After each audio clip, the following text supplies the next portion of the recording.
Dr. Pip Penrose here, chatting about New Year's resolutions. So here we are, we're now into the year 2020, and I've already had a few people today ask me if I set New Year's resolutions. And so here's my answer. Number one, yes.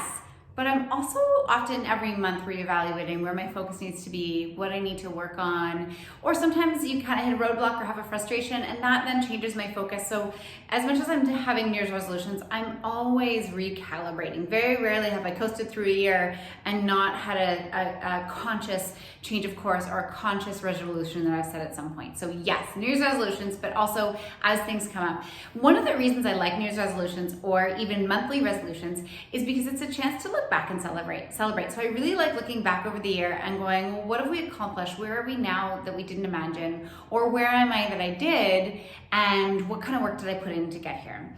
So while I sort of set New Year's resolutions, what I actually like to call them when I'm sitting down to look at where my focus needs to be is inputs. And so what that means is in my planner, and yes, I still have a paper planner part of the time, for some of the things I should say, is up in one corner, I write a list of 4 things that are going to be my inputs. So those are 4 things that I'm going to focus on that are going to make a difference. One of mine for right now is time management and making sure that when I'm supposed to be working and getting things done, I'm getting things done and not getting sidetracked and chatting and getting distracted, so that I can accomplish all the things I want to do when I'm working and then I can relax. Another one is making sure I'm getting to bed on time. And I always have these different things I'm going to work on. Some of them are in the office and professional, and some of them are more personal and self-care. Some of them are family related, and they can be anything. But what's really cool is at the end of the week, I grade myself. How am I doing on these? If I'm never hitting them, then clearly they're not important, and that goes back to my values.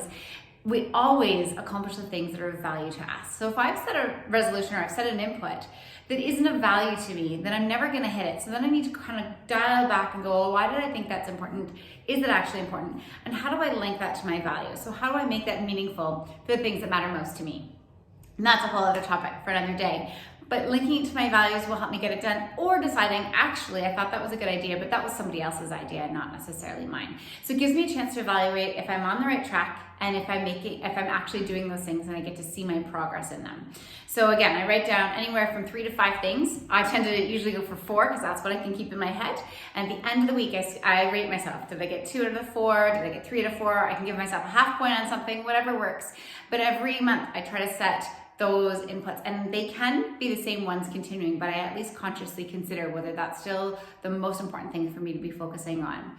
And our focus does matter. There's so much that can